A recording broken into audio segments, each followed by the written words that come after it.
Hello, welcome to my vlog. It's Makashi Vlog.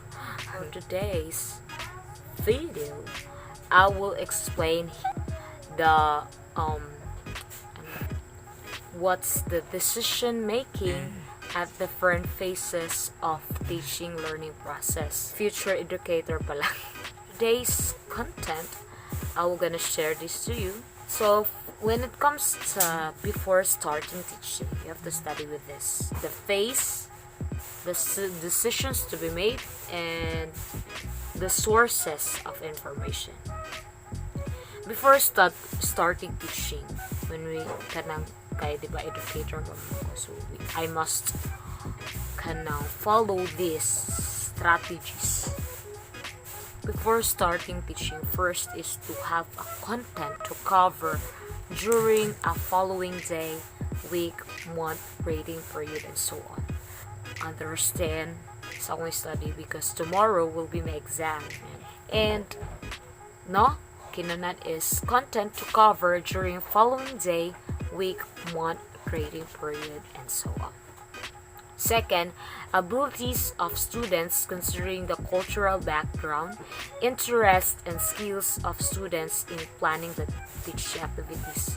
Yes, it is true that you have to investigate the students' background, their skills, their attitudes, their beliefs. You have to know that. Third, the materials appropriate to use with the students. What materials did you use? So visual aids or something like CAD adds to the knowledge of the students. Diba? Fourth, learning activities. Dili dyan imong wadon ang imong plano nga you have to know about the learning activities. Learning activities that will engage both the teacher and both the students. And as the lesson is being taught. Fourth, learning targets. Yes, before you could lesson plan, diba? You must know the learning targets na asa padulngan ni sa estudyante kung makatunan ba siya ng lesson. So, my learning targets or objectives. Well observed, no? And lastly, the organization and arrangement of students in class. Consideration the lessons and activity. Yes, it is true that you must proper setting, even the kanang classroom setting. Imagine, I think kung unsa kung arrangement as a student, front to front with random students so that they could engage their cultural background, they can share with their thoughts. Yes. And third, what sources of information can you get about these decisions? First is informal observation of students during class. Before magklase ka, you must have observation. You should do pala observation. Second, conversation with students' previous teacher. Yes, it's a conversation with students' previous teacher. Mag-istorya ka sa mga previous niya nga teacher. Third, about the scholastic aptitude test results. Yes, nakoy kina-share this to you na. When you are entering in school, Baisu, here in Bohol Island State University, you have to take an entrance exam. Yes, major exam. Second, aptitude test. And third, interview. So, yes, not my results, no?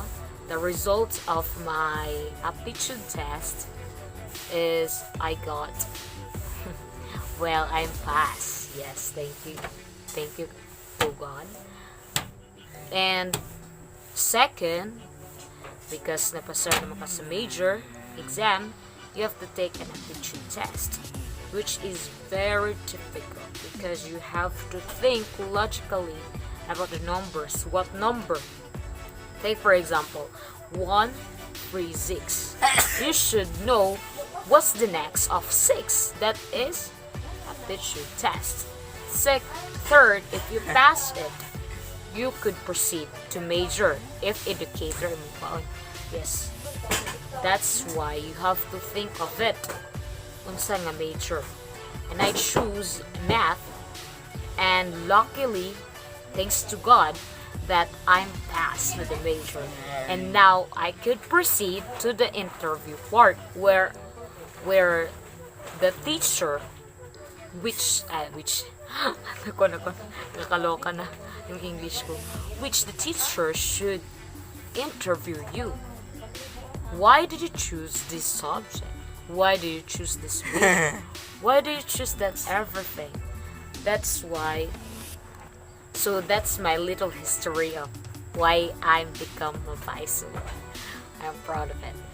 Then fourth, about the students' pass grades and standardized test result. The teacher should know about the pass grades of the student so that she or he must teach the students if the student is failed with that subject. He or she must help the student. Lastly, the knowledge of students' personal family circumstances. Yes, it is true that you have to know the personal background of the student, even the family. You have to know about that. That's the before starting teaching. Second, during teaching. When it comes to during teaching, students learning on how the lesson is presented, how you can present the lesson. Second, improvement needed to make the lesson work better. You have to improve it. Improve. Di kayo mag-alig lang sa usa. Na, sakto na ni. No, it's not like that. You have to improve the needed to make the lesson work better. It's for the sake for your student. It's not for your own good. It's for the student's good, diba? Third, what feedback to give each student about how well the student is learning. How could you respond to a student? No, that the student is learning, okay? Fourth, the readiness of students to move to the next activity as planned in the learning sequence. You have to follow your learning sequence. But I have so kuan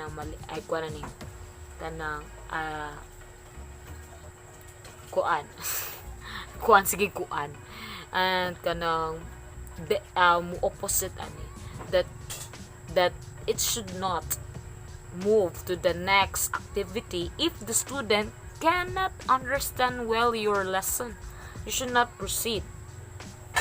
So the sources of information you can get is the observation of students during learning activities. You have to observe even doing their activities. You should observe them. Second, students' response to questions the teacher asks them. You have to know how the student responds you. Yes. Third, observation of students' interaction. You have to observe, diba? From first to second, third sentence, you have to observe. That's your duty as a teacher. And fourth, diagnosis of the types of errors that the students made or erroneous thinking that students are using. You have to know what are the mistakes of a student of his learning activities. You have to know it. And then, you should correct them in a proper way. Okay? May ubang teacher nga, insultuhon ka lang.